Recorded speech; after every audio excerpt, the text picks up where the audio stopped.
Thank you.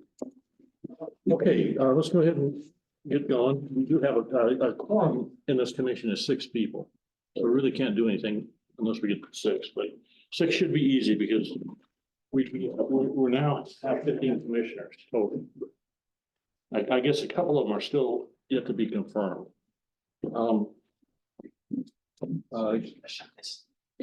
What we're going to talk about today, we're going to do some city updates. We're going to have a strategy discussion. We're going to have a presentation from Black Hills.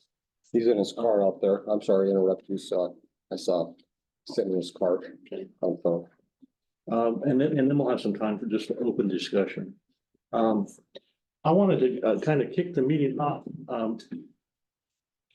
because I hear occasionally we don't have a mission, but we do have a mission. And if you go to the board and commissions, and we can improve this mission in our strategic plan. But this commission is enacted to provide an entity through which the city may officially encourage and bring about a better and more effective use of energy in all its forms within the city to enable the city to reach 100% renewable by 2035, which is kind of a reach goal.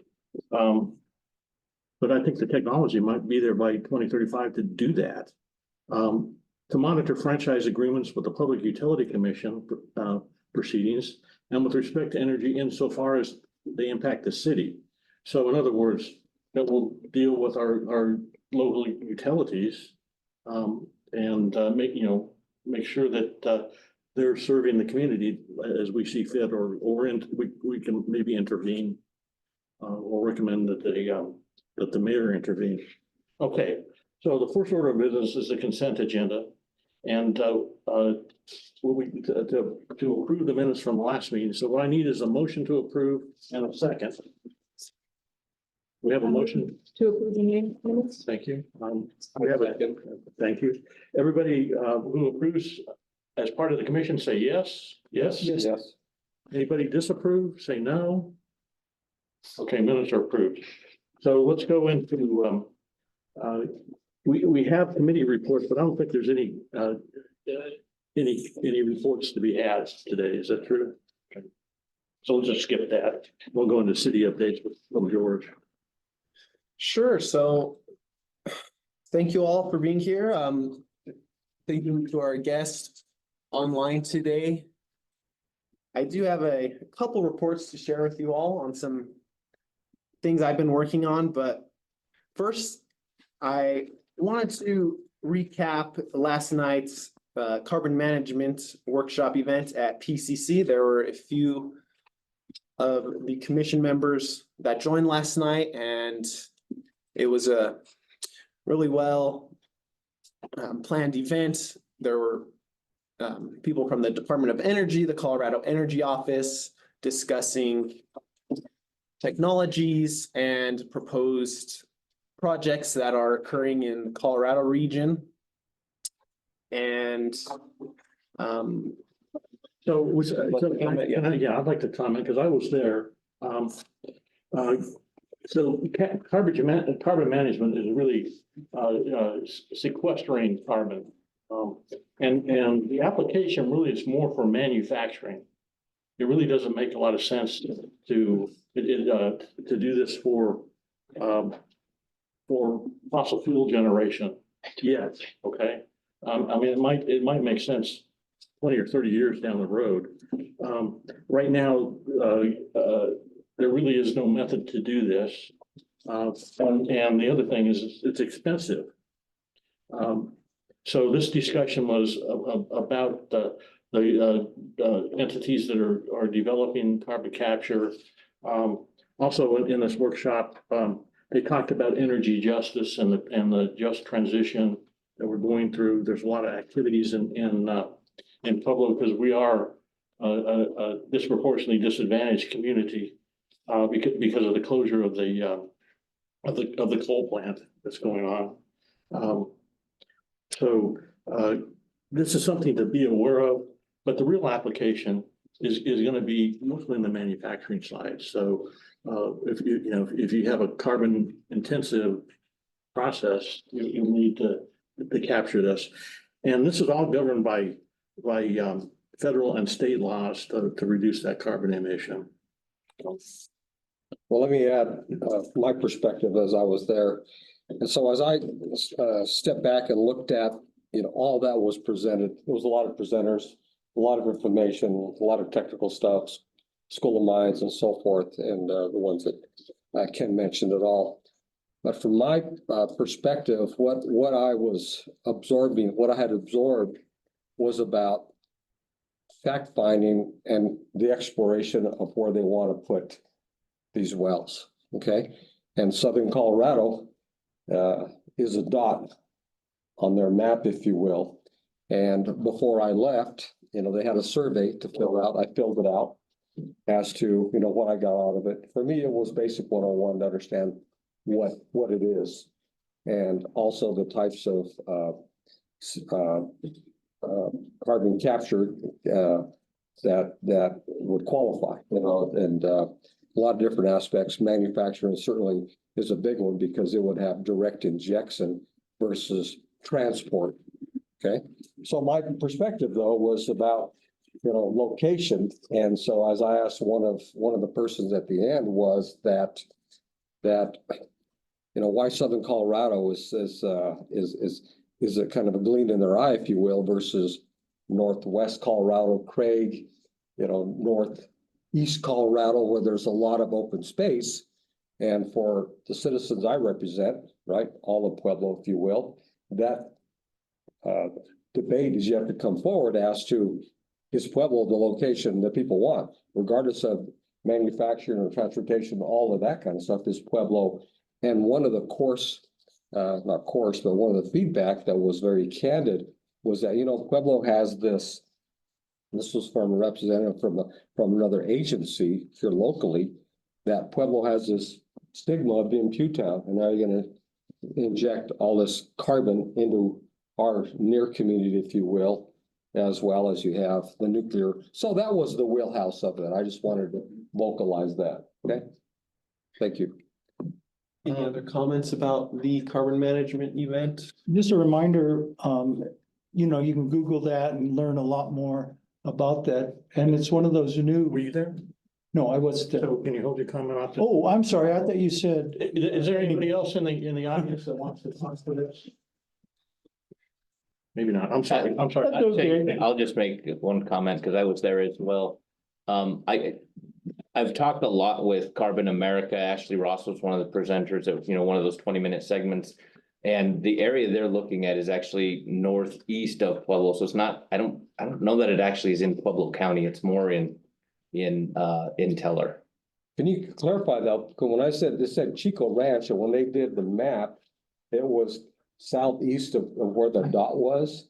Maybe I misread their map. Did anybody Was that for Carbon America? Because Carbon America didn't show a map, I don't think. I don't know who it was. Yeah, so there is, but they are doing some seismic activity Okay. exploration, but I think it's northeast of here. Yeah, this is purely experimental right now, right? I mean, Sure. I don't think there's the wells that they dig are specific for carbon capture, right? They're called class 6 wells, So and I don't think they exist anywhere. So this is all new stuff. It's gonna take a long time. they do not exist. I think your point is true. Why are we, potentially a dumping ground for this? We need to look out for Pueblo and make sure that what happens in Pueblo is a sustainable thing. They're not gonna leave us another, site to deal with for the rest of our time. Tremendous risk in that. And you think about just fracking, and here, yeah, I'm a financial guy. But the reality, the risk could be is that they bore down 5,000 feet, put a lot of pressure there, right? And the potential that there could be, and because of that, it does have an impact on the geology of the earth, if you will. And to the extent that there's a fracture, now what they said is, well, you need to have people trained that are responsive. It isn't like getting a big caulk gun and filling up that crack. You're gonna get a lot of seismic activity with that kind of stuff. Sure. Okay. The other interesting point is that there are a lot of existing carbon dioxide pipelines Mhm. that emanate out of Colorado. I think most of them are further south, that go into the Permian Basin in Texas Mhm. that are used to inject for fracking. So, um, it's something to be aware of. I think we're gonna probably see some more of these workshops. I would recommend that the people attend. I asked, PCC if I couldn't get get the video from that. They said they're gonna share it with me. So if people wanna watch it, we'll get it up on the city site. Well, I hope if I was dozing off and kind of bored at some point, they cropped me out because there was a lot of stuff in there that, and it was a long day for all of us. But thank you. Okay. And I just wanted to echo what you're all saying. When I worked for San Isabel Electric, we had the hills west of Trinidad and pioneers drilling for natural gas there. And they brought in a map of about like up there, 2 feet by 3 feet. And they had a dot by every one of their mills. And the only reason San Isabel was they wanted to electrify these pump stations rather than they use regular motors like you have in your car to run on natural gas to help pump that stuff up. Propane, Yeah, they usually don't, they use their It's a own, remote. but- yeah, because it comes up. But anyway, you couldn't have went like this and hit a well. But I'm passing on Chuck's warning. They've had earthquakes down in Trinidad and they directly to this drilling. And it has all sorts of other things, but don't get me wrong, I think this is a good thing to capture that. But I think they do look, I mean, I'm from Denver and even the people in Pueblo, I hate to say it, but a lot of them say, oh, Pueblo's terrible and everything. I tell them, please, you lived there all your life and they say, wow, yeah, I love it. But why do you tell everybody it's bad? Because it's a great community. We don't ever want everyone to move here. Yeah, yeah, we don't want, maybe that's a key. That's, I just wanted to mention that it has consequences if you try to do it all in one area. Great, thank you for your comments. Moving forward with city updates, some pieces I've been working on now. Last month, we talked about where we are with the energy performance contracting program. So I've been working with Public Works and our assets coordinator to gather a list of buildings and utility information for those buildings and determine which buildings we're going to do. So I'll be meeting with Andrew over the next couple of days to finalize the RFP before that goes out. We're allowed 500,000 square feet of investment grade audits, and I have a list of about 1.6 million square feet. A lot of that is at the airport. Well, not a lot, but a big piece of that square footage are airport hangars and unoccupied buildings. So I'm working with Andrew to determine the best buildings to start with. So right now we're looking at the largest square footage and energy intense buildings like the PMJC next door, Municipal Justice Center, looking at City Hall, the fleet garages, the transportation office, HR buildings, fire stations as well. So looking at the offices and some maintenance shops to get everything together for the RFP that goes out, and they're asking for the utility info, so gas, electric, water, and broadband. We're pulling up the bills and looking through each one, or each of the buildings, so we know what the costs are and what the usage rates are for those buildings. And something that is not, or that the city doesn't have right now is a type of energy management software. So Public Works is having a meeting on Monday with a vendor called Brightly Software, and they're proposing their energy manager software solution. So I hope something that comes out of this EPC process is a more centralized software that we will be able to look at, track, and monitor building energy demand and where potentially maintenance issues occur. So we'll be looking at Monday. So I wanted to make a comment in general on the Question that- EPC process, right? We're using the Colorado Energy Office approach to this, okay? And the idea is that there is a committed cost to and we're not at that point yet because we haven't submitted for a consultant or what do they call the Energy service company. energy service company to do the audit. So we haven't made that commitment yet. The ordinance was approved to fund this. But the idea behind energy performance contract or EPC is that you wouldn't do any of this unless you're going to save enough money to pay for the whole thing. Gotta have a break even. It should be better than break even, okay? And I think there's a lot of opportunity in our city buildings to do that. So I see this, we've been talking about this a lot in the past. And now we're gonna do it. So this is should be a great thing for us. And I think we could use this to show other businesses, other governments that this does work. Okay, so if we're following the process, it should. Now, if you know something you want to do, you probably ought to just do it. But this ought to come out of the audit too. Maybe there's better management software that the consultant will tell us about. So we're at the beginning of this.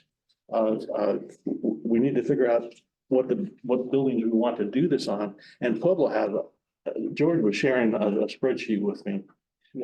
There's a lot of city-owned property. Okay, maybe a lot of this are maybe a shed or something, but it's mind-boggling how many pieces of property we have. So, Well, when I was a finance director, I embarked on an audit regarding how many buildings and facilities we have. okay. And there was a lot, and a lot that underutilized or unutilized, which is wasteful. Okay, so out of this exercise certainly will be as well as the energy use, but are there other personality? What's the functionality of these buildings? So forth. But those are the things that are kind of the benefits of when you do a review like this. A lot of things come out that make us better aware. Maybe the city ought to sell some of those properties if there's no use for it. Maybe, some other. Well, as a finance director, those are the things that I looked at, was looking at. And then we had this thing called the pandemic hit. So that knocked me off my horse, on all of us as well. So So this is an you're saying opportunity. you've done this for the city already, is that? I had done it, but that information and where that was 3 years ago, but It's probably probably. well, finance has this information. They know all the buildings that we have and because they pay the bills, right? Okay. Is this the Energy Commission? It is. May I speak in? Absolutely. I've got a question related to the EPC. Has there been any discussion about trying to do the projects they're looking at the wastewater treatment plant as part of the EPC? Or does it make more sense to do that as a totally separate effort? So with that, the wastewater treatment plant has a lot of square footage, and my initial thoughts were looking at the buildings right now, offices and transportation and fleet buildings. But there's potentially opportunity for a EPC with the wastewater treatment plant. I have a comment on that. It's already been done.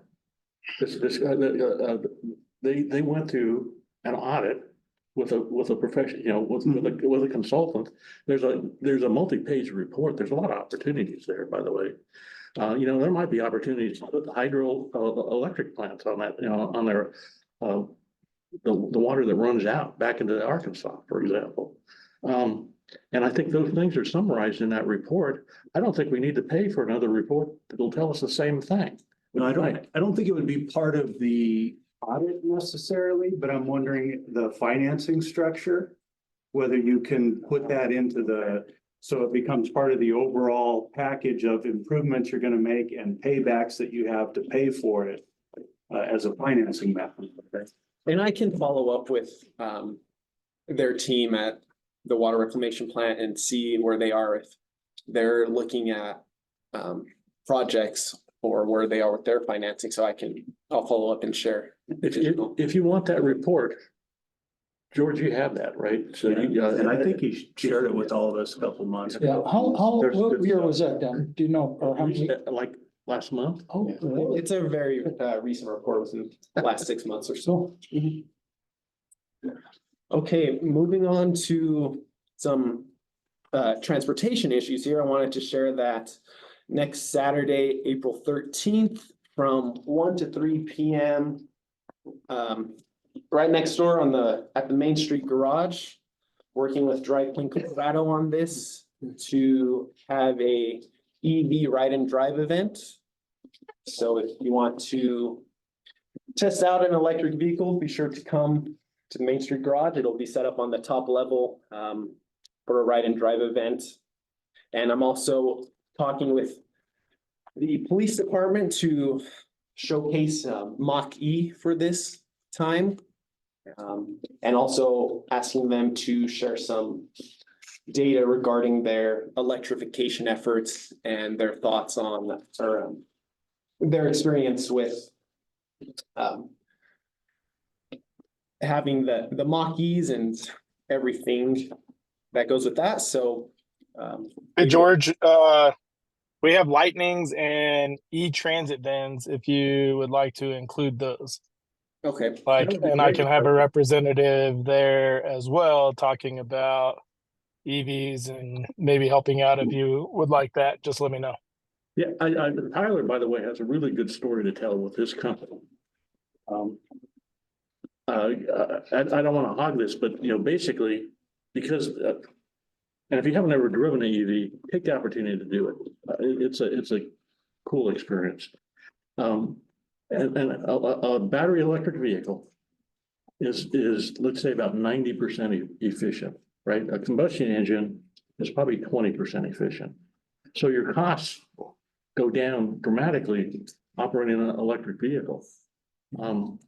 So you can save a lot of money. I think our police force, this is one of the analysis I would like us to do, is to study, compare, the electric fleet in the police with the internal combustion and get a cost per mile or whatever, what it takes to operate a car. Because I think you'll see a dramatic reduction in the cost, which, excuse me. And they're really good. No fluids in them, no brake fluids, no battery fluids. None of that to leak or gasoline, obviously. And they just are remarkable. I thought I'd pass it on while you were. And I think that, when you talk to the police force, their vehicle travel about 100 miles a day. See, so now a lot of that's probably, they're stationary. Of course, they're probably consuming a little bit of electricity, but that might be like the perfect application for an EV. So it'd be nice to understand, internal combustion versus EV. There really is a benefit. I think there is a massive benefit, but that's just it's an assumption. It's a hypothesis. And there's a big It'd be nice to prove it rebate out. too. You might pass on the rebates. Yeah, well, the other opportunity, okay, for a government organization, I don't know how this works, but there are tax rebates. You have to pay the tax first to personally own a car. Now, with that said, if you're medium or low income, Colorado has another incentive. So let's take, for example, Chevy Bolt, right? They cost about $25K. The federal government will give you $7,500. The state will give you another $5,000. And if you're low income, you'll get another $6,000. That's $21,000. So you could buy a car for about $4,000, brand new. George, getting back to what did you ask of PD or did you ask of fleet? Who's supposed to be accumulating this information? So what did you ask? So generally? DC, James Martin is the fleet, Okay. he's taking over the fleet issues, so I've talked to him about providing a vehicle. This is police. Yes, for the police. This is the police, not fleet. Or, Deputy Chief Martin, yes. he's the one managing the vehicles for the police department. Do we have a breakdown of what, what the electric fleet versus the internal combustion fleet? That's what I've asked him to, find some data about that. And as a city council member, I've asked, the mayor for some information regarding, the Mach-E's and so forth, but, I won't go into that here, but. So staying on the topic of transportation, Tyler, I may have to follow up with you offline about providing some of your fleet vehicles for that event, but I wanted to invite Dylan now to speak about some topics the NPO is working on, some transportation related energy use, with the NPO, as well as bringing that into the greater strategy plan. Hi, everyone. I'm the new commissioner, I think, as of last month. I wanted to first bring a little update, which is that June is bike month. Woo, love bike month. And I think that's something everyone should know about and be aware of. So if you have an e-bike, it could be a very good time to show it off, possibly get rewards from the city for it. However, I wanted to say because we talk a lot about energy use and energy efficiency, as someone who professionally works in transportation, so of course I eat and breathe it. I think it's very important that we take into account not just electric vehicle-based transportation, but also multimodal transportation, as well as energy efficient land use policies into our strategy discussion. I think that if you can make the energy grid as green as possible, but if we're still burning rubber, burning through our roads through heavier and heavier vehicles, and feeding money into both economically and energy unsustainable development patterns, then a million solar panels aren't going to do all that much. So we have bike month coming up for June. Is there any other? I had a question. So you're saying because the vehicles are heavier, they're gonna have to put a bigger burden on the infrastructure? Is that your issue? I have a personally complicated relationship with EVs. I think one issue definitely comes with them being heavier than vehicles that would be in their size class. And Americans in general just have a tendency towards larger and larger vehicles that are putting an increased burden on our road.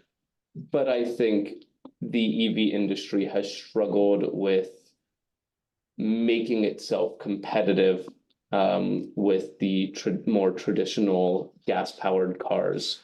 And I think that, especially in a community like Pueblo, which has a lot more disadvantaged populations within it, having cheaper, more accessible and cleaner transportation without having to navigate a complicated bureaucracy of federal and state rebates would be a huge boon economically and socially. I read a report a couple weeks ago that since electric vehicles tend to be heavier in class, they tend to produce more particulate matter in terms of tire usage. So, it's something to factor in. It's maybe not the deciding factor, but it is a factor. Yeah, when talking, electric vehicles are very efficient as far as being able to turn that electricity into forward motion, because it's mechanically very simple. But using a car any sort of car is just very inefficient, because essentially you're going most places by yourself while carrying 2 recliners, a couch, an HVAC system, storage, all these things that, occasionally you need, but most of the time you don't need all that stuff with you every time you leave the house. And so I think you make a good point that to have a good transportation system, it can't be everybody has a car and uses their car to go everywhere they go. It's, a car is a tool for certain purposes but there's other tools that may be better for, getting to and from work, depending on your situation. Like for me, it's really easy to ride a bike to work. And, it's not a one size fits all, everyone get an electric car. I think, I like the way you're going, because I think the way we design our communities too is important. So that, we don't design them to where everybody needs to drive a car, right? We keep them compact and so you can get around. And the mass transit system can work for everybody, right? That's trans. And then another thing to remember is there's more electric cars being sold. It's kind of like I had a car that burned lead gas. Pretty soon, most of the gases were on lead, so I had to drive extra to see it. And I joked with my friend. He said, "Oh, I just got a brand new gas Bronco, and that's my last vehicle." I said, "One thing, you're probably gonna live to be 100, so he's got another 30, 40 years. It probably won't last." I said, "The other thing, what are you going to do when there's no gasoline?" And that's what will really happen. The more and more electric cars that are sold, we'll see corners where there's 3 gas stations and then there's 2, or there's 2 and 1 complete just electric charge. And then you know what that does from utilities. If more people get solar, like Ken does, and Black Hills, all that distribution, it's got to be there. They still need all that in place because every 5th house doesn't have like Ken has. So the ones that do buy from Black Hills or Excel, the same thing, they're going to start paying a lot more for their product A because simple point about that, interrupt you, but you're fine. because action, reaction, everything has a counterbalance to it, right? Whether it's the cost, so you look at the economics of renewables. So any new engineering technology always comes front loaded with tremendous amount of cost. And it takes a long time to get the economies to scale. And there's things that have come along regarding that, solar panels, prices coming down, better engineering for 400 watt panels versus, earlier, 200 and so forth.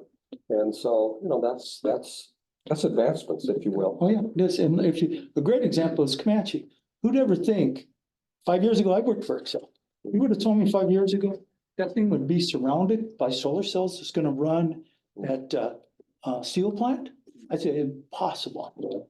And so this is moving fast and, for all the ones like you mentioned, the light union people still wanna, burn coal and natural gas and stuff. It's just not gonna be around. Distribution is gonna disappear because you're gonna want it on your house. We're all gonna, hey, why am I paying Black Hills to bring it here? Just put it on my house. So, and you can charge your car. And that will change the distribution of refueling your car too, because you don't have to go to central distribution points like gas stations. They can be distributed throughout the community. And that's another thing too, is the infrastructure is gonna change along, just like Chuck said. So we have to remember that, this is moving so fast that everyone just keep that in mind because tomorrow, today I wrote down iron batteries. A year ago, nobody was talking about that carbon capturing hydrogen. We're just gonna dump water in your car. And all it needs is for that is water. I did that in junior high back in the 60s. They stuck electricity in there and they took off the oxygen and the hydrogen. They used to light a match on that to let it, to show you. There's been several meetings. Are you gonna talk about hydrogen too, or? I wasn't planning. this one, but Actually, we probably need to get on the So agenda. that concludes city updates, but before we move on to the next part of our strategy discussion, I first wanted to spotlight our 2 newest energy commissioners, both online with us today, Patty Olenek and Anthony V. Hill. Not yet confirmed by the mayor, but will be our last 2 on the Energy Commission for 15 members now. So Patty or Anthony, if you'd like to say anything as an introduction, please feel free to do so now. If you're with us. Well, I'll go ahead. This is Patty Olenek. Good afternoon, everyone. Currently, I am an account manager with Michael's Energy. We are a consulting firm working with utilities throughout Colorado to help them implement their energy efficiency programs. And before that, I started with them in November. I had worked with Black Hills in energy efficiency for 5 years before going to Michael's. I'm thrilled to join the commission and looking forward to working with everyone. Thanks. Welcome. Thank you, Patty. Hi, everybody. My name is Anthony Vigil. I'm currently working with Pueblo School District 60 as the Safety Environmental Health Officer.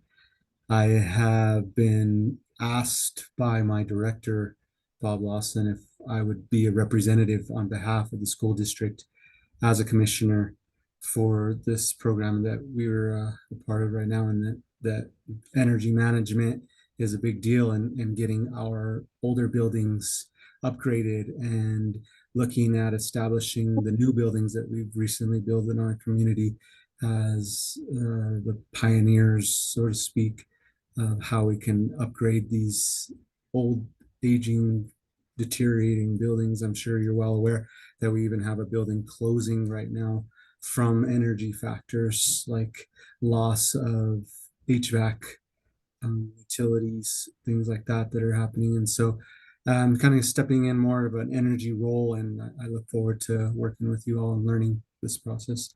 Thank you. I also, yeah, I mean, District 60 is kind of in Pueblo, we're in a different space than most cities. Where the school district is kind of is shrinking. We're shutting schools down as opposed to building them. And hopefully in the long run, we can change that for Pueblo. Not this commission, but in general. I would say it's also really important when you have the opportunity to build something new is when you want to do it right. Because it's much cheaper to fix these things in a new construction than it is to come back and retrofit. Yeah, thank you. Great, thank you both for speaking. Now moving on to some pieces of the strategic analysis. It appears that we have Georgia online as well, who is one of Professor Wakefield's students who we've been collaborating with, and some other students as well to bring in some fresh eyes to the strategy planning process here. And so there's a few things we can discuss, but I also think it is a good opportunity for a conversation if there is any questions that Georgia may have on behalf of the group. And we can go in and discuss what we've talked about with Tom and Mike here. And so I know that Mike Wakefield has just shared the deliverables that the students are working on for this analysis, and over the next month they'll be working on that and present in, I believe it's the first part of May. Is that May correct? 6th. May 6th. Yeah. So I have a question on this. Okay, I haven't really, I've been in the periphery of this. So in the strategic planning process, it's really important to get the commissioners involved in this, to get the ideas. I've got a lot of I'm no expert on this, but when you go through the SWOT analysis, I've got a lot of things to put in those 4 quadrants. And how we weigh those in the end, because there's probably going to be a lot of people with the same ideas. It would be nice to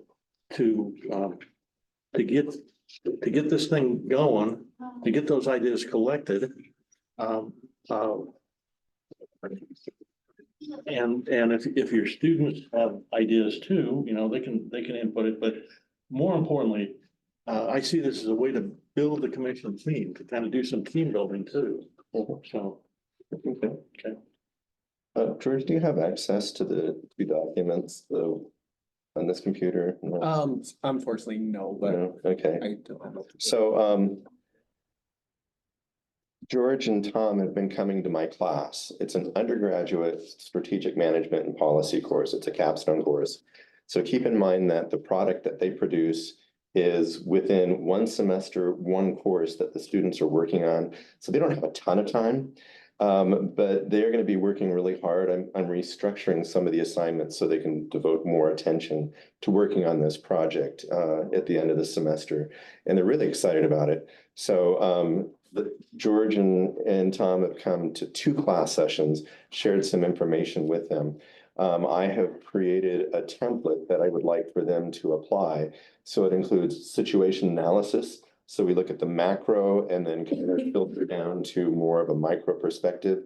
So we look at global issues, political, economic, legal, environmental, technological, and how those can constrain any type of recommendation that comes forward from this.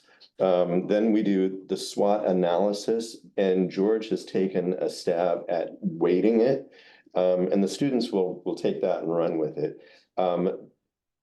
Again, it's undergraduate and it may not be perfect, but they're going to produce a Word document that we can go back in and edit. So we can weigh in on each of those components and make adjustments as necessary. And then they'll do a financial assessment of each of the energy categories. There are some of the students who are, George in particular, was really interested in exploring nuclear.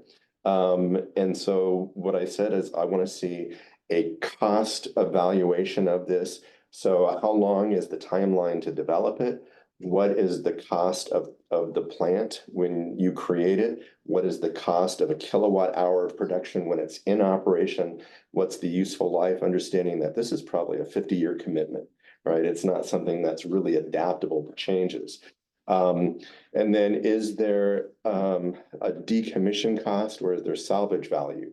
And we apply that to every energy source that we're going to look at. So I want them to discount all cash flows to today's net present value. So we have apples and apples that we're comparing. This is a pretty big lift for the undergrad. Georgia, are you pretty overwhelmed by this? So I have a comment on this. Just you know, most of these comparisons between different energy generation types is already done. It's called the levelized cost of energy. So, and I don't want to get too bogged down in the financial of it, okay? And so they can access those resources, but I want everything to be in one central document. So when we present what we do to different people and they're looking at it and they may say, well, what about, well, you didn't look at. I would like for us to say, no, we've done this comparison. This is why we're It's kind recommending. of a learning and also an education for us. Right, because, you know, keep in mind, one of the elements is political. You know, and a lot of what we're doing is political in nature, or at least it will be perceived as such. And so what I'm trying to do with our students is to say, here is a neutral, as unbiased perspective as we can get in looking at all of these things. And this is what the data says. Right, and we'll lay it out for everyone to see.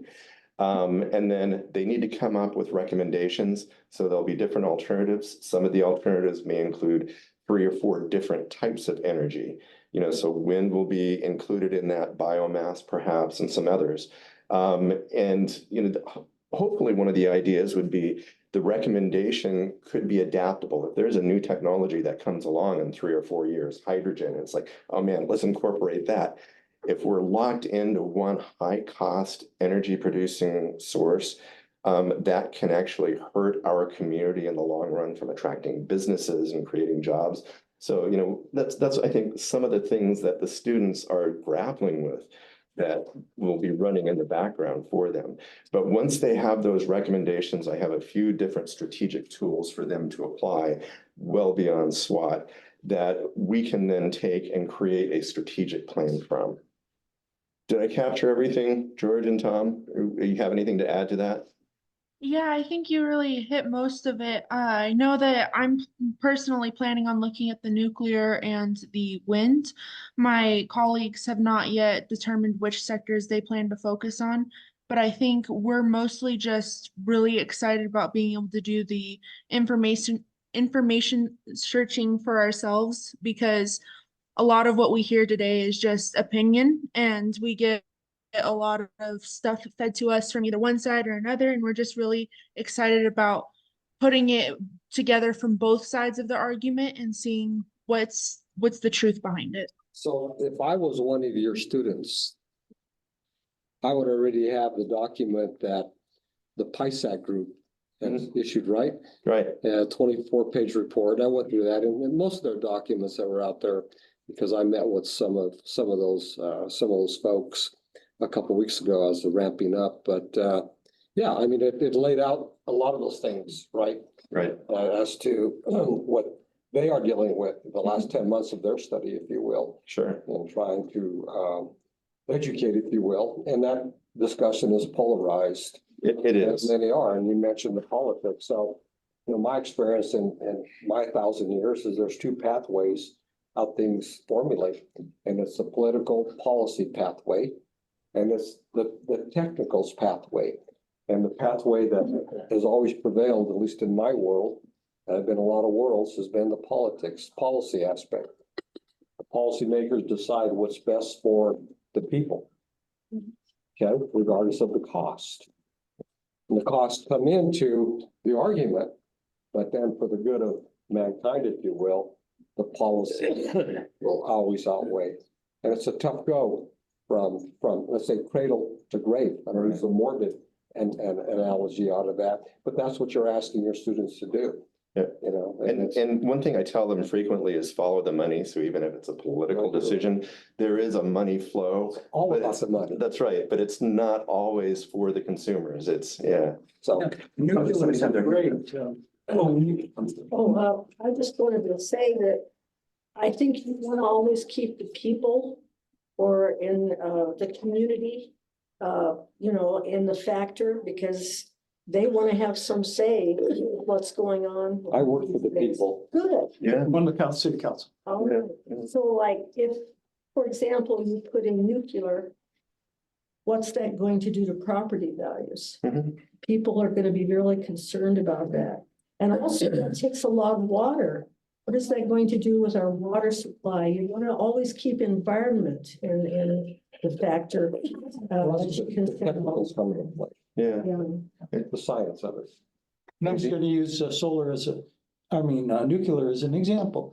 You know, you all heard me talk about it. It's so far away, it doesn't look practical. It's an old technology, really. That's right. Fort St. Verlaine or Excel was built 50 years ago. But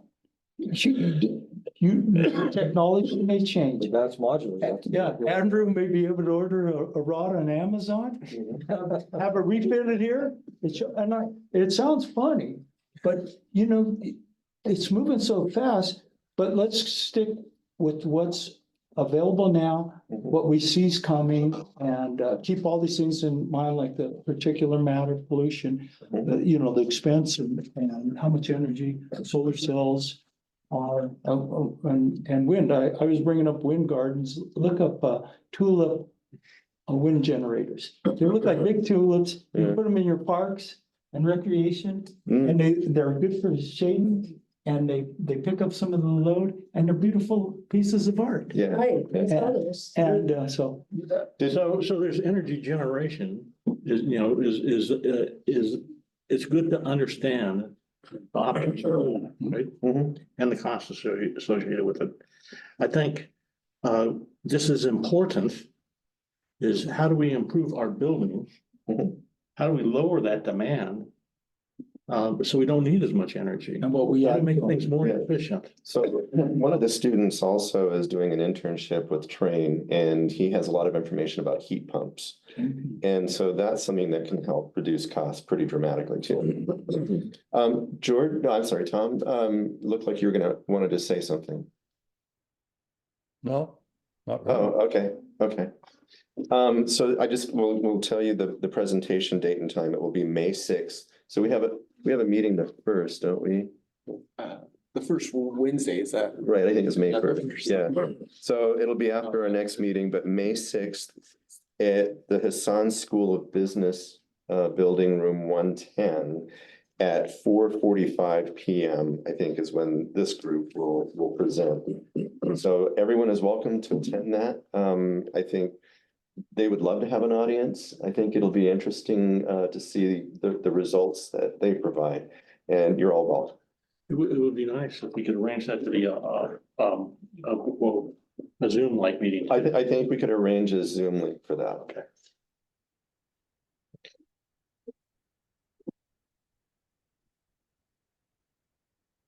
Just to let you know, the state is giving a rebate this month on e-bikes. The state does have some good eBay rebikes.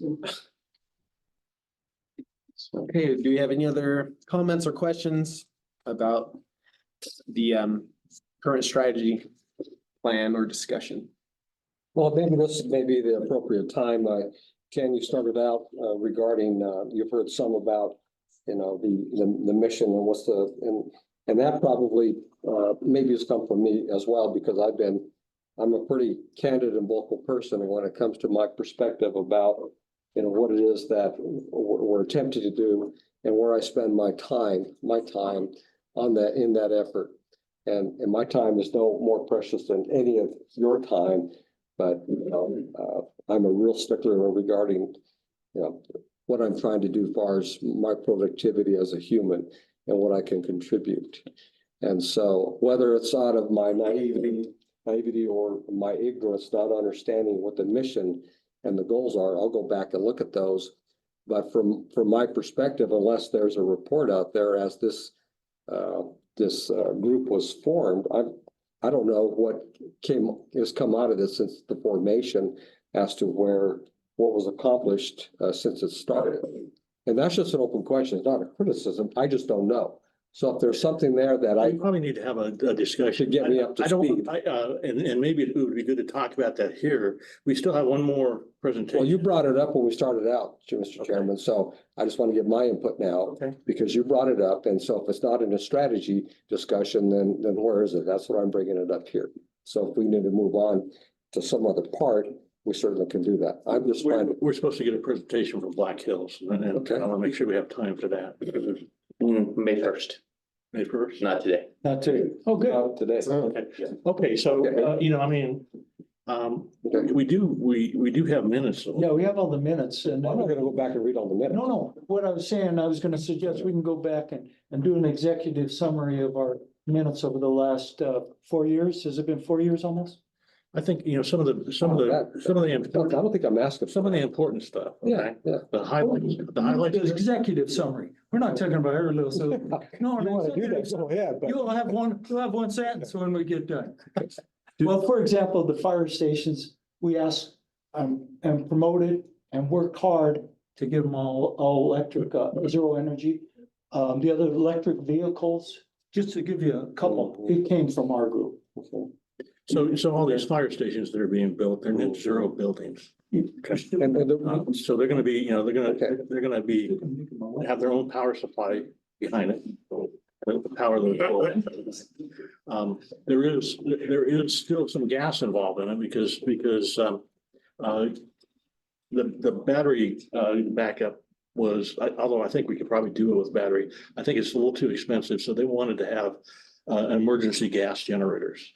So there is still gas and Is that still the case? there's still. Because I'm still trying to go against, because emergency generators that use natural gas, guess what they started with? Battery. But they don't want to put battery in a secure place. I have this technology at my ranch up in Bailey, so have a fully integrated solar system. I am off the grid, so I understand about all this. And when I need backup generation because I got clouds or it's snowing, I've got to fire my Yeah. 7K generator with propane. And it has a battery in it to help start it. So I got all this, okay? On a And that's what I was small telling scale. them, just to follow up. If you put a gas generator on the side of the building, you got a flood, That's gonna be, you better put it on the roof then. Yeah. If you get a flood, and if I'm a terrorist, yeah, I can go to those gas generators from the fire station and take those out. If it's a battery inside of their garage, it's Okay. very unlikely, and a battery is a lot more reliable. Getting back to the agenda and strategy for what I just brought up, so where do we want to go with this discussion, or are we moving on? Well, I was on your wanting to sort of figure out what's been done. Well, I think that we've done annual reports to the city council that would like kind of highlight, you know, here are some projects that we pushed forward over the last year. good.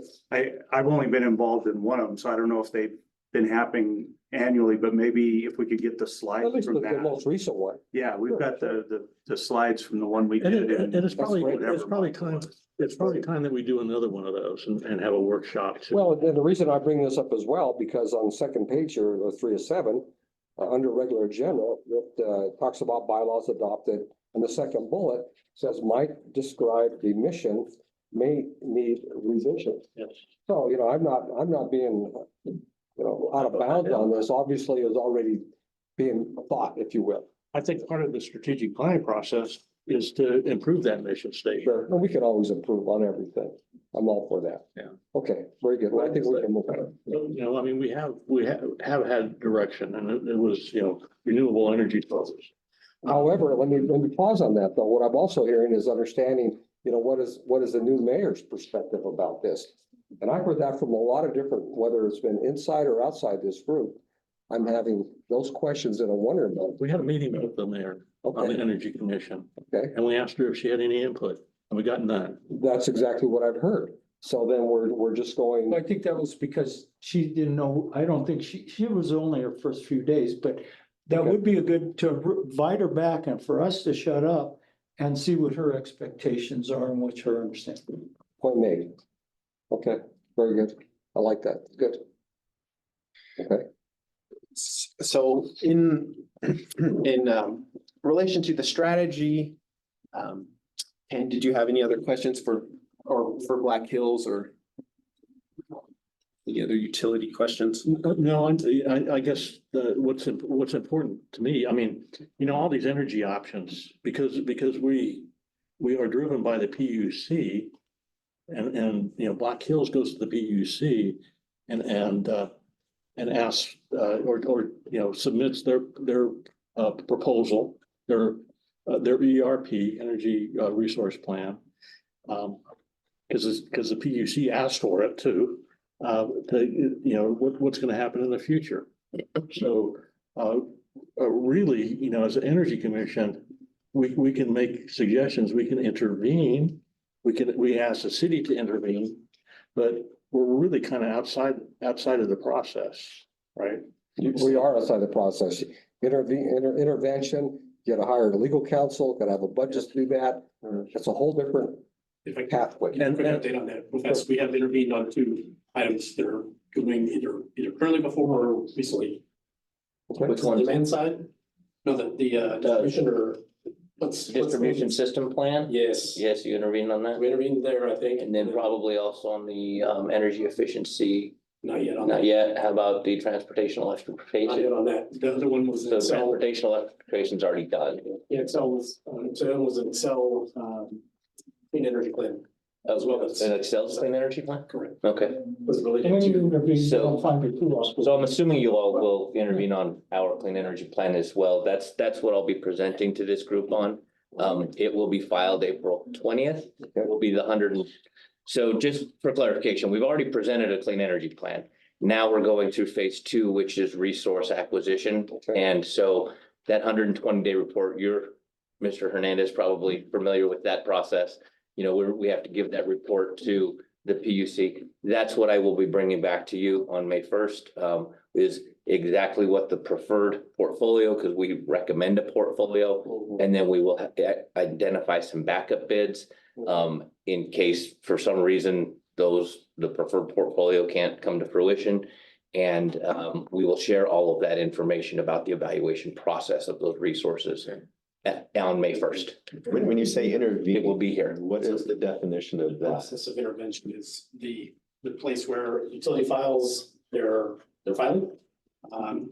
Commission receives that, and then municipalities and affected parties can provide comment and feedback to the commission for their consideration before the commission makes a decision on the Okay, action. so it's only advisory, but it doesn't have teeth. Well, the intervention is strictly at this moment, it's just we have to show some connection to the plan that's being brought forth.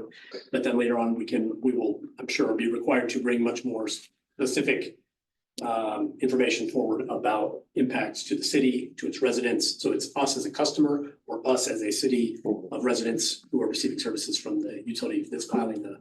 Who'd you use as an intervener? Did you hire a lawyer? Yes, the city has one.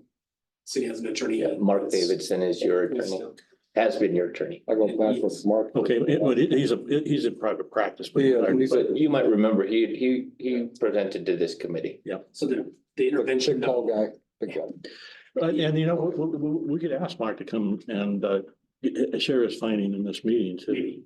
So, And the PUC will have meetings on it. It only costs $400 or $500 an hour. You don't want him to get stuck in traffic. What we can do is I'm gonna talk to you about the intervention. Okay. I mean, two are just brand new, so they just happened this last week and a half or so. The, like I said, it's just basically putting a placeholder in the commission's, deliverables and receipts so that they know that we have some information. So they established a docket, it's a case number, and then simply intervene as an interested party. Yes, And you have to unfold about what your interest is. correct.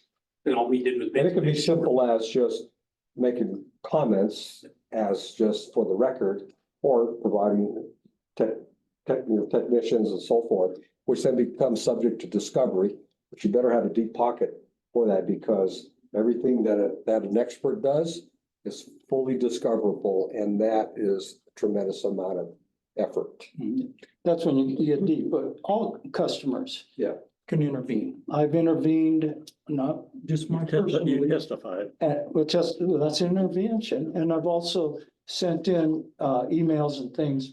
And but like Chuck's pointing out, depending on how, technical in nature and things, but it's really a simple CSU level can intervene. I'm sure PCC has in the past on different things. And many parties do that, it's not free, but I mean, it's still asked to, getting information as to who all is provided in the record. You have a lot of experts, right? Yeah, right, on both sides of that spectrum, and it's a valuable resource to be able to understand that. Yeah. And actually, that stuff is free. Well, maybe back up, because anybody can go out to the commission's website and look at everything that's filed. But there are things that will be confidential and redacted that are sensitive to market sensitive information and, certain aspects. But that the attorneys fight that out, and the judge ultimately just determines that, or the commission does. Yeah. I mean, a handful of within the, Make a difference, because they come and they're disabled, or they're on oxygen. What about my backup? And they PUC is, in my mind, is just excellent. Well, it's consumer protection. Yeah, they get paid to take care of us. there's a utility consumer advocate office. Lots We of might consumer advocates. want to, come present to us to kind of get their perspective on the Black Hills plan. PUC's been here a few times to come and talk to us. And I think, One of the representatives. very good. We might suggest that we consider that as one of the committees we might want to have going forward, as one that focuses on PUC issues, because it's a very complex topic and it really gets into the weeds, and I could see maybe not everyone wanting to do at that level, but if we have a few nerdy folks who want to get down into the weeds of PUC stuff to kind of review those filings and maybe, pass along recommendations, because really our vehicle would be through the city to pass information on to them as far as our thoughts on the PUC filings. Yeah. But I think that's probably something best done at a committee level, because it probably needs to be a small group of a few people who really want to dig in, and then they could maybe just give a brief overview to the whole group over time as to what what cases are going on and what's happening with them. Again, I'm hoping that these things will come out of the strategic plan, right? That we can talk about, what subcommittees we should have and make sure that we follow the legal requirements of the city too. You might include franchise with that committee, because franchise Kind of agreement goes together. is a yeah. major thing. Mhm. Because I try to remind everyone, the city's a customer just like any other customer, and they can't do anything special for the city than they could do for any customer. That's not true. But the franchise agreement is an agreement that's made between the utilities and and I've seen from Excel, I mean, you've seen some ridiculous things, like the city of Denver said, well, you're not gonna have any meetings on our sidewalks. You're gonna have to put them inside a building somehow at your expense. And the city can ask for a lot, undergrounding, how much, instead of a couple million, I think they had, we want 10 million in that franchise. And we want any solar advantages, but anyway, but I think that would really be good, because that's part of, I think franchise is on our objective, isn't it? Our current mission statement talks about both public utility commissions and the franchise agreements. And I mean, it don't have to be one, but I think they'd be really good. Come on.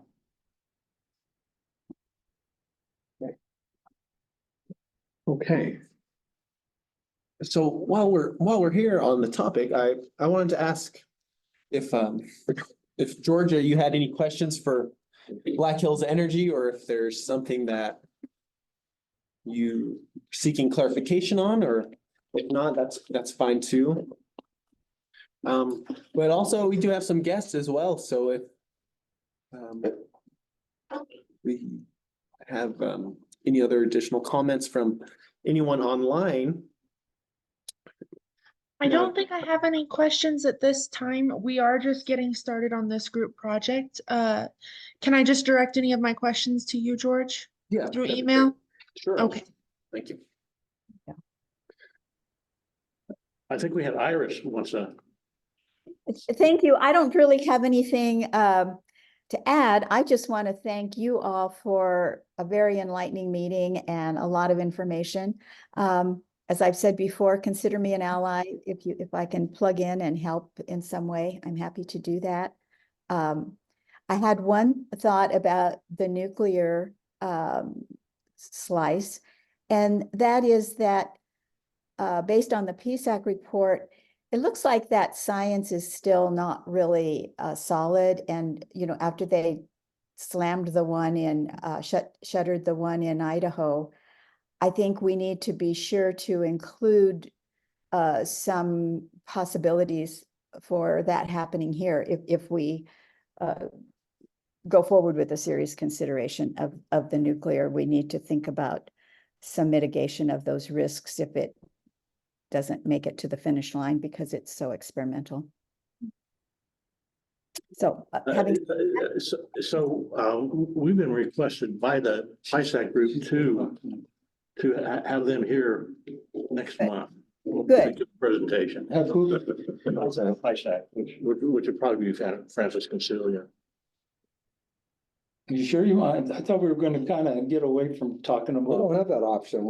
This is an open forum meeting. I mean, the public is invited Yeah. if they want to come to make a presentation. Well, we've had so many presentations, you kind of miss it. We Well, have a then lot how of. do you select who comes and who doesn't? I mean, No, he's saying let's invite him to do a No, presentation. they've asked. they reached out. They reached Yeah, out. see, we've had numerous presentations on ones that are against it and for it, and we're losing time that we can get stuff productive done. Most of us agree that it's a technology it can't happen no matter what in the next 8 years, unless my joke about Amazon's gonna start 8-9 years, but a lot of this energy to get rid of fossil fuels and to work on the PUC, we need a lot of time on that. I don't care if everyone wants another new person to come in and spend a half hour, 15 minutes talking about how they love it or hate it. I don't think it's gonna help Well, us. Mr. Chair, I think what this topic goes to is, our bylaws, if you will, as to, do we exclude are there exclusions? No, I don't think They're they're not. not. We're gonna have the PISAC committee come and present. But did they request or you requested? They reached out. Oh, I didn't hear that, And- Chuck. I'm sorry. I thought he said we were gonna invite him. I mean, one of the, there's a lot of questions that come out of this because the report let's talk about health issues, let's talk about the nuclear fuel cycle, front end and the back end. It doesn't, it's just all about property tax and how much revenue can be generated from property tax. So it would be nice to be able to ask those other questions. And like you say, the economics today doesn't make a lot of sense. And there's also a big regulatory process involved that you said that takes, 8 to 9 years to get through. And by that time, the whole technology may change. So it changes again. And I'd like to hear on their tax revenue stuff. I don't get how bringing a bunch of boxes here is gonna increase it's not like a power plant that was built out of steel. I mean, these are little containers, like a trailer park. How's that gonna get the county millions of dollars a year? I don't know. Now, if they can continue, we get a lot of tax money from Black Hills. Because everybody on their bill, look on there. We get a lot of tax revenue. Well, And Excel. I was at a Sorry, meeting, go I ahead. was at a meeting where the mayor was speaking. And somebody else is in that it was Rotary. So there's somebody in Rotary who also serves as a PR person for Excel. And both of them have said to me independently that the big issue is jobs. And so it's a political coalition that is saying, we need to keep the jobs, and there's a tax base behind that.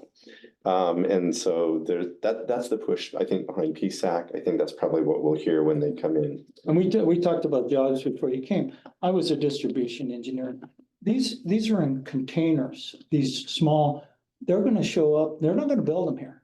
All my union brothers and sisters are not gonna build them. They're gonna show up and they're gonna put them in and they don't let you go in there. You're not gonna get 300 people in there. They're plug and play. And you'll see 10 of them. The only thing they may need to build is a substation out there. But if they think there's some jobs, there's 100 times more jobs in putting solar on people's homes, building wind generations, putting these batteries within neighborhoods that'll help support Black Hills. Hydroelectric. Hydroelectric. But if you think there will be jobs, you go move to east United States where the labor is cheap and they don't care about the environment. Yeah, they're gonna be building. The solar and the wind is not for Pueblo. That energy is for Denver. That's right. And that's where I think That power goes north. It goes north right now, and it'll go north if they build whatever. Tom's trying to. So we have Tom's hands raised online. That's right. Yeah. Trying to speak, Tom. Okay, we'll give him some time. He hasn't spoken. Go ahead, Tom. I've been very patient, folks. I've got to say that we offered to be part of PISAC and they refused. So we get treated very well by them. It's good to have them there, but I think it's very important to understand what Dr. Mike has just said about the jobs. And I don't know that we can really resolve anything that hasn't been already said. Remember that this project, the nuclear project, has not been priced out yet. Right now it's priced at double what they expect it to be. So it's going to be a long time before they can get it down to the price where it should be per kilowatt hour, even with the huge government subsidy. So there's some things really to think about other than just, I've tried to talk to everyone about this and make it clear that the facts are that this is going to be a long time away. And we shouldn't, until we know what the price is going to be, you can't really determine the taxes and you can't determine the jobs. You don't know. So there, I think that's good. We can listen and we can say you have another shot at this, but you didn't let us talk to you in the first place. You didn't let us be part of the committee, which I think is really, really wrong, actually. And there were several other of us that have some knowledge in the energy area that weren't invited either. I'm not advocating supporting them. My only perspective is educational and understanding. What I heard Tom say was that they didn't want us to be part of them. They've asked for just to make a presentation. So I think there's two different topics here regarding to be part of the process, which is their 10 months versus say, okay, we'd like to come in half an hour, whatever it is, as they've done to city council. They've made presentation to city council, likely the same documents that I saw that, I had, and maybe the newspaper, those type of stuff that have been summarized with their town hall meetings. I think. If I may, for just one moment, I'd like to just say that, as representing the people, Councilman, I think you've got a very good point about saying that it's important for everybody to have a voice in this conversation, because if we only get one side of it, then, and Mr. Corlett, you said exactly the same thing. If they didn't want you to be part of the committee, then yes, that's a problem on their side too. But I think moving forward in the community, it's going to be very important for us to all work together instead of butting heads about it.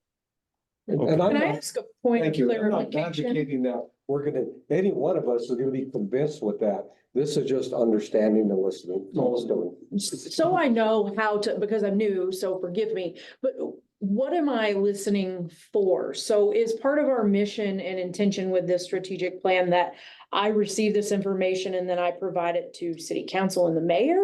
Is it, we're just listening, like, are we making any decisions? Are we creating a report? Like, what kind of version of listening will I be doing as a part of this commission? And I think that kind of goes back to what you're saying. What is our intention? What is the outcome that we're anticipating achieving? Yeah, this, what we're talking about with this, nuclear reactor, it all goes to Excel.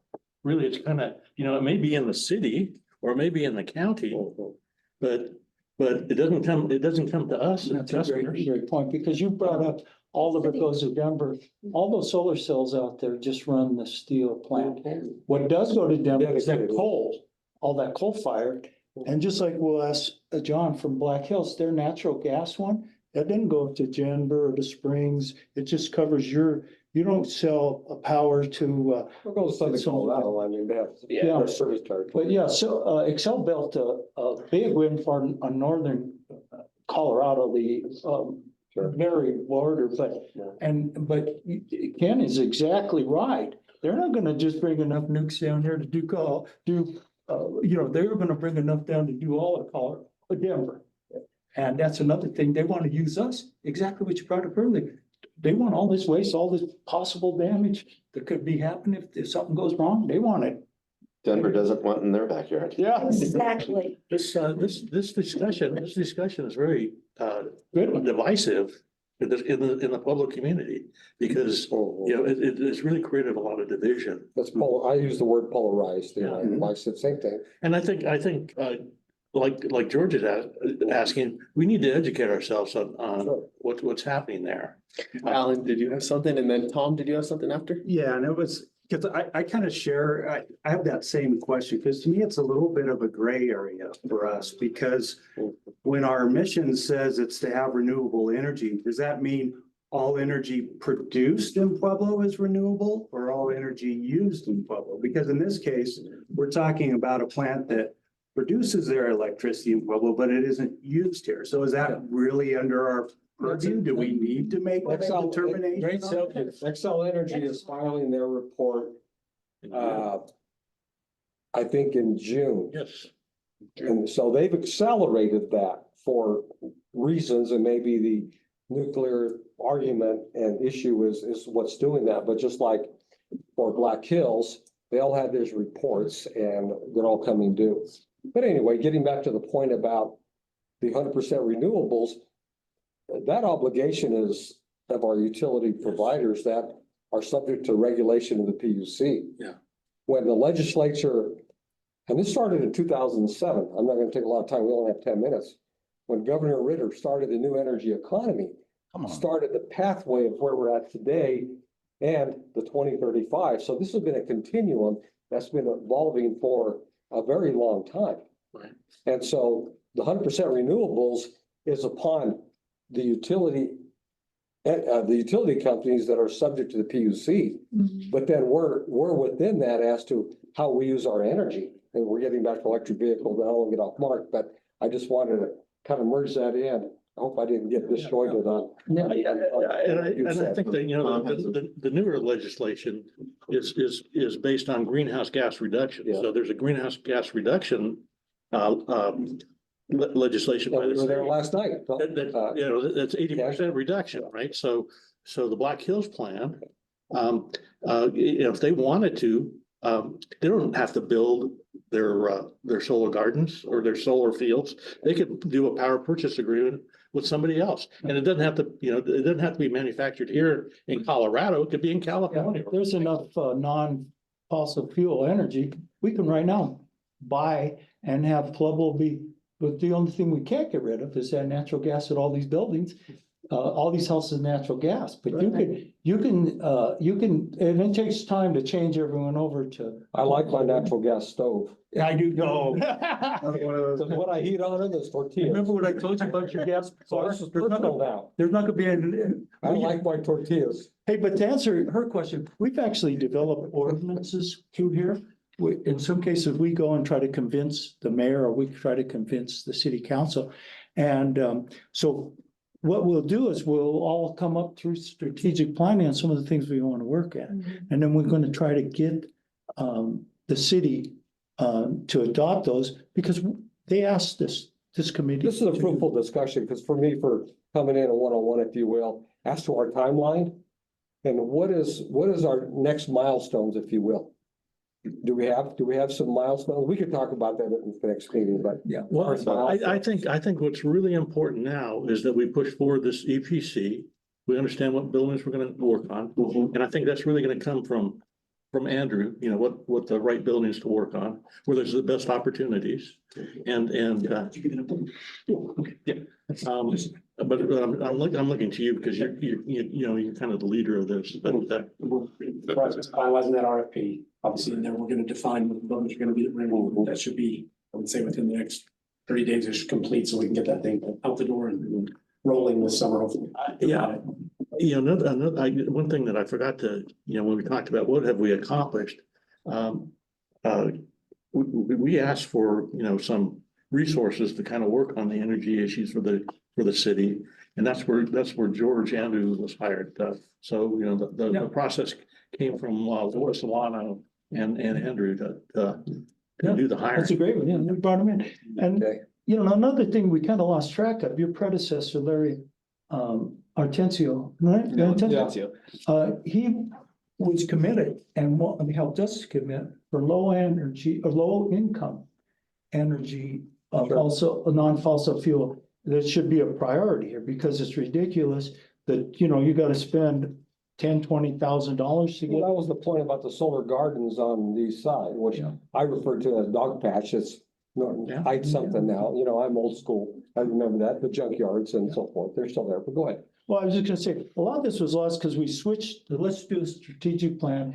And then you gotta remember, almost half of our committees no longer here that was here 4 or 5 months ago. Sure. And we have new people. City council and the mayor as well. Right, and our joke is, Big when we reset talk here. to the mayor, we're ready Big to reset. have her talk and go, Okay. man, you're all gone. You know, who knows what she, you know, but anyway. And at the Rotary meeting, she also had talked about our mission, the Energy Advisory Committee.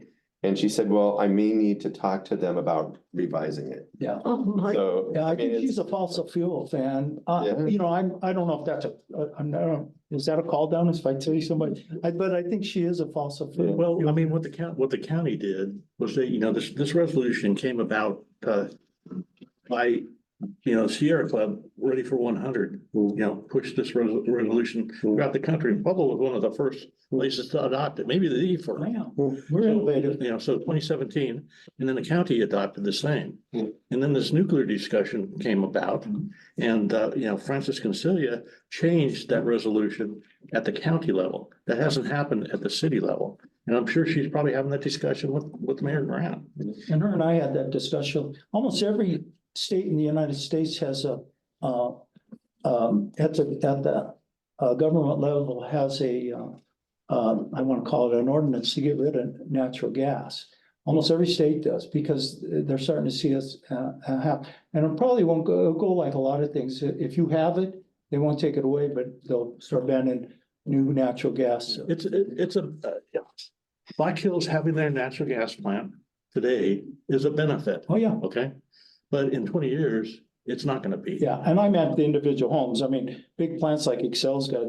Because those are Tons of those natural gas. stranded assets. We have a couple more minutes before we're at time. Do you have any comments online? Oh, are we gonna hear from Black Hills? Not today. Next I guess it's Yeah. next month. I had expected that they were gonna present today. Oh, they're not. No. Next month, they'll be ready. Oh, cool. Is there any other questions or comments? I might make just a small comment. I'm not disinterested in hearing from PISAC. I think I've heard the same presentation multiple times, but it might be nice to seek out some other groups or other people who have other viewpoints on other types of energy. If we were to make a decision or recommendation, it might be nice to hear from some other groups that we Yeah. haven't heard. Okay. Bring the iron battery group in, maybe. Hydrogen. Hydrogen.